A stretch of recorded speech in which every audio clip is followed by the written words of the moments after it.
Lamentations chapter 1. How desolate the city now sits, once teeming with people. It has become like a widow, once a great nation's princess among the provinces, now reduced to tribute. Tears stream down her cheeks in the night. Among all her lovers, there is no comfort to be found. Her friends have betrayed her, becoming her enemies. Judah has been led into captivity, weighed down by affliction and great servitude. She dwells among foreign nations, finding no rest. Her persecutors closed in on her in narrow straits. The paths of Zion mourn, for no one comes to the solemn feasts. Her gates stand deserted, her priests sigh, her virgins are afflicted, and bitterness fills the air. Her adversaries have triumphed, her enemies prosper. The Lord has afflicted her due to her many transgressions. Her children are taken captive by the enemy. From the daughter of Zion, all her beauty has departed. Her princes are like deer searching in vain for pasture, and they have no strength to escape the pursuer. In the days of her affliction and misery, Jerusalem remembers all the pleasant things she once had in days of old when her people fell into the hands of the enemy, and no one came to her aid. Her adversaries saw her and mocked her on her Sabbaths. Jerusalem has grievously sinned, and as a result she has been removed from her honor. Those who once esteemed her now despise her, having witnessed her shame. She sighs and turns away. Her filthiness is exposed in her skirts, and she does not remember her ultimate fate.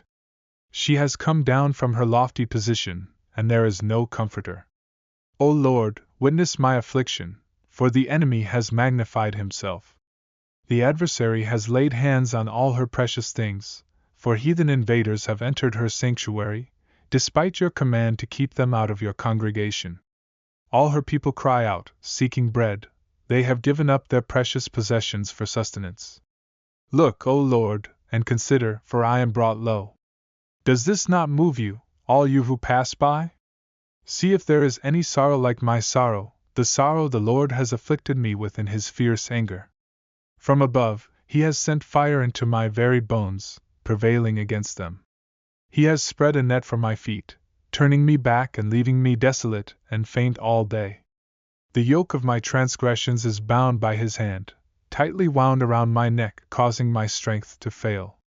The Lord has delivered me into the hands of those from whom I cannot rise. The Lord has trampled down all my mighty men in my midst, calling an assembly against me to crush my young men. He has treated the virgin daughter of Judah like grapes in a winepress. For these things I weep, my eyes overflow with tears because the Comforter who should relieve my soul is far from me.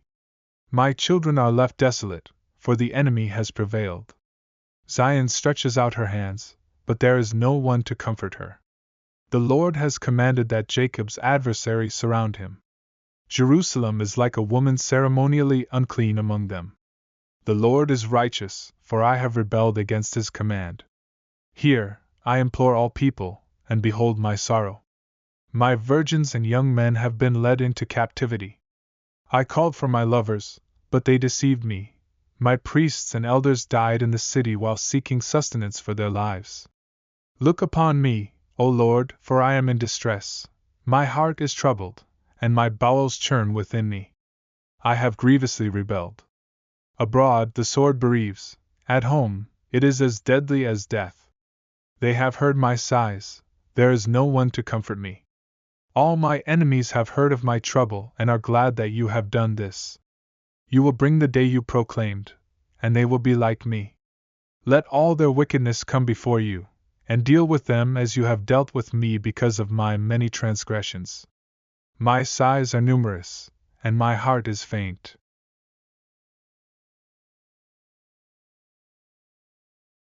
Lamentations chapter 2.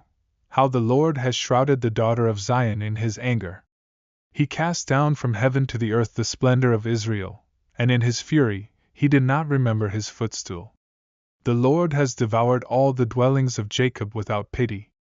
He has thrown down the strongholds of the daughter of Judah in his wrath, bringing them to the ground and defiling the kingdom and its princes. In his fierce anger he has cut off all the strength of Israel, withdrawing his right hand before the enemy. He burned against Jacob like a blazing fire, consuming all that was pleasing to the eye in the tabernacle of the daughter of Zion. He poured out his fury like fire. The Lord became as an enemy. He swallowed up Israel and all her palaces. He demolished her fortresses and increased mourning and lamentation in the daughter of Judah. He violently removed his tabernacle like a garden, destroying the places of assembly. The Lord caused the solemn feasts and Sabbaths to be forgotten in Zion, despising the king and the priest in his anger.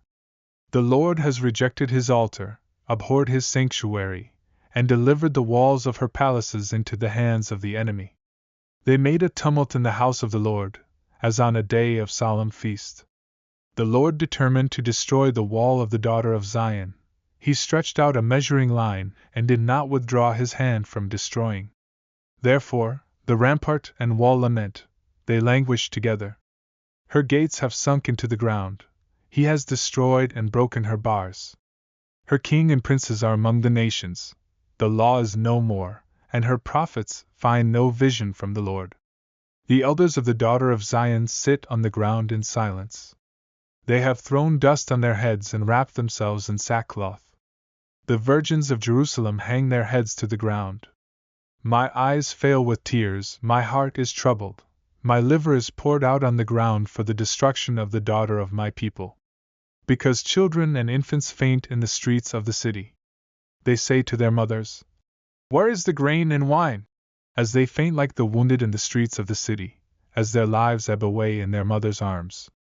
What can I compare you to, O daughter of Jerusalem?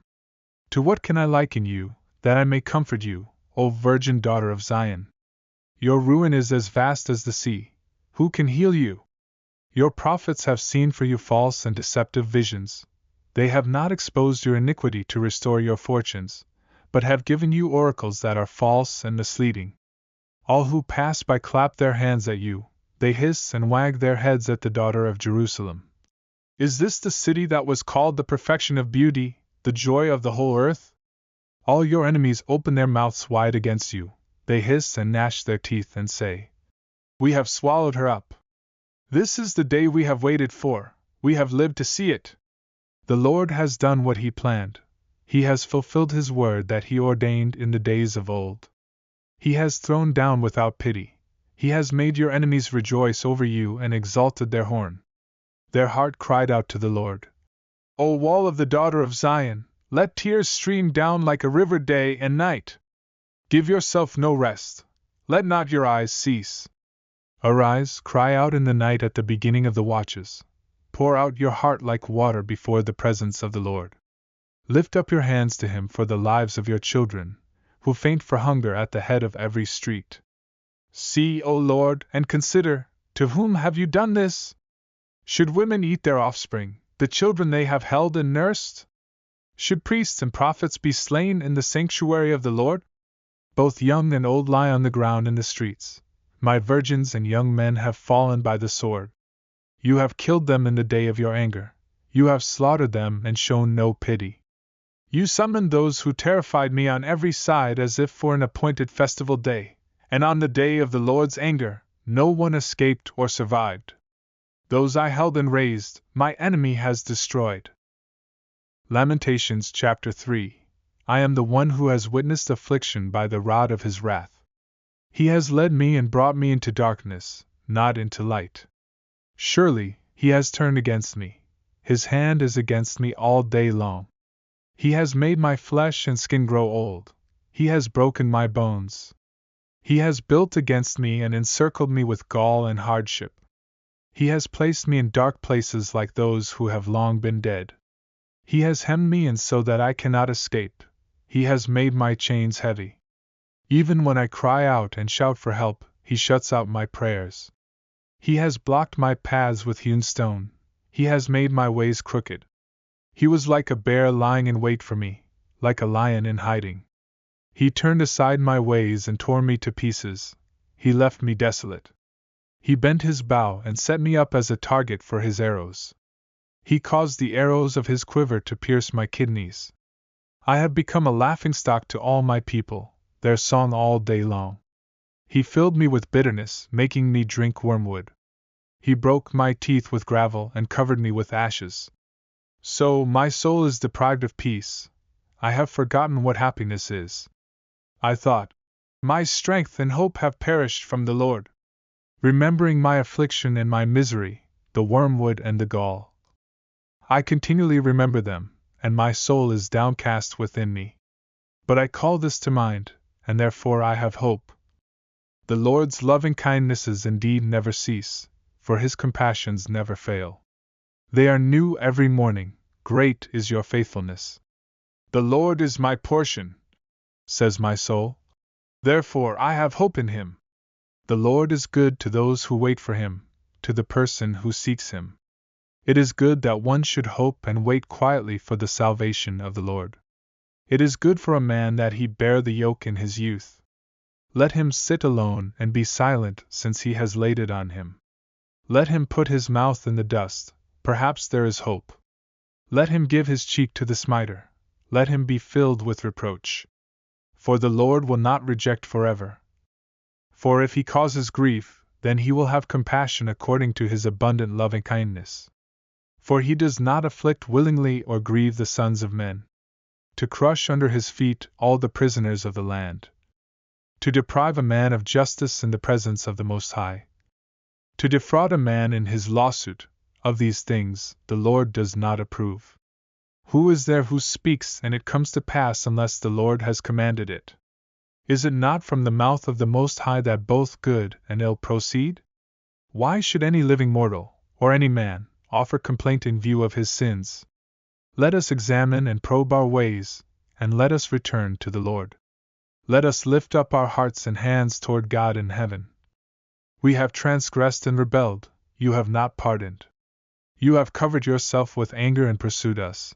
You have slain, you have not spared. You have covered yourself with a cloud so that no prayer can pass through. You have made us mere offscouring and refuse in the midst of the peoples. All our enemies have opened their mouths against us. Panic and pitfall have befallen us, devastation and destruction. My eyes run down with streams of water because of the destruction of the daughter of my people.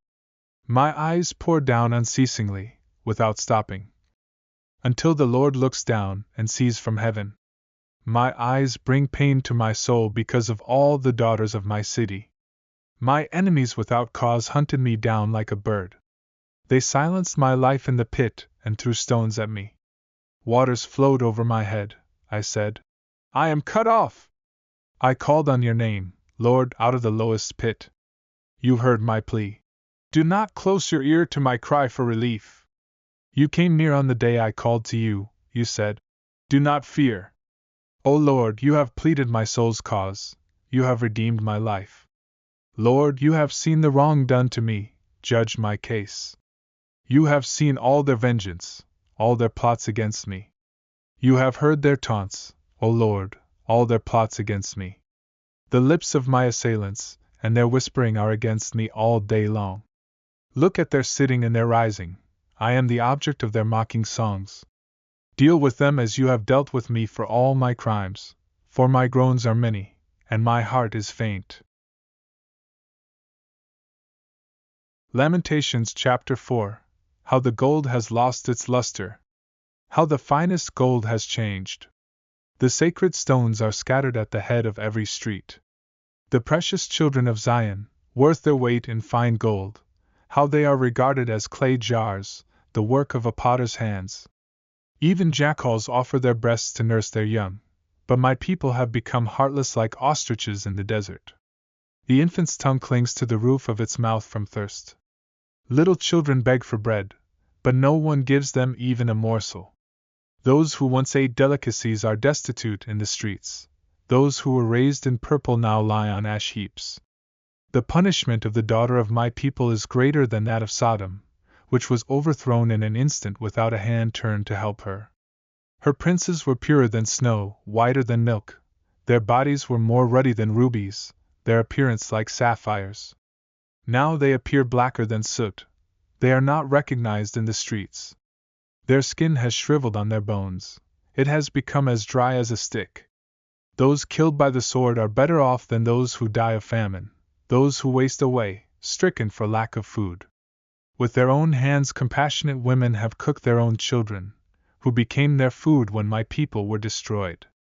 The Lord has vented his wrath, he has poured out his fierce anger. He has kindled a fire in Zion, and it has consumed her foundations. The kings of the earth and all the inhabitants of the world would not have believed that the enemy and the adversary could enter Jerusalem's gates. But it happened because of the sins of her prophets and the iniquities of her priests, who shed the blood of the righteous in her midst. They wandered blindly through the streets, defiled by this blood, and no one dared to touch their garments. "Go away!" people shouted at them. "Unclean! Unclean! Don't touch!" So they fled and wandered, but among the nations it was said, "They can stay here no longer." The Lord himself has scattered them, he no longer watches over them. The priests are shown no honor, and the elders find no favor. Yet our eyes failed, watching in vain for help. In our watching we watched for a nation that could not rescue us. Enemies hunted our steps, so we couldn't walk in our streets. Our end drew near, our time ran out. Our end had come. Those who chased us were swifter than eagles in the sky. They relentlessly pursued us over the mountains, ambushed us in the wilderness. The Lord's chosen one, the very life breath in our nostrils, was caught in their traps. We had said about him, "We will live under his protection among the nations." Rejoice and be glad, O daughter of Edom, you who dwell in the land of Uz. Yet the cup will pass to you as well. You will get drunk and expose yourself. Your punishment is completed, O daughter of Zion. He will not prolong your exile. But he will punish your iniquity, O daughter of Edom. He will expose your sins.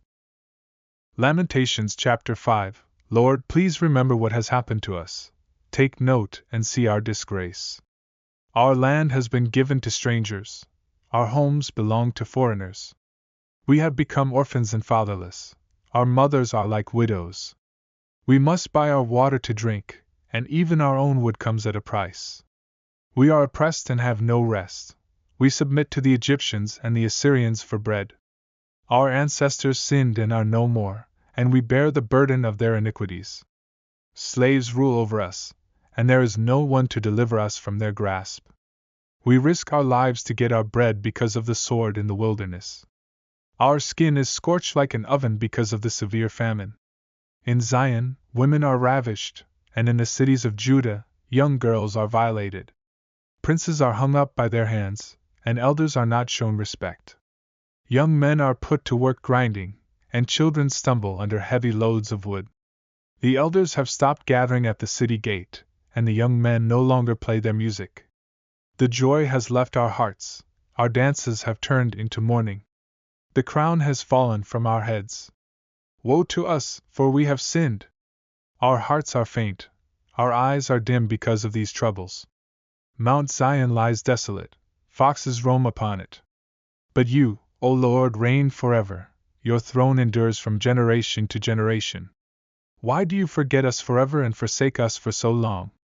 Turn us back to you, O Lord, and we will return, renew our days as of old. But you have completely rejected us, you are exceedingly angry with us.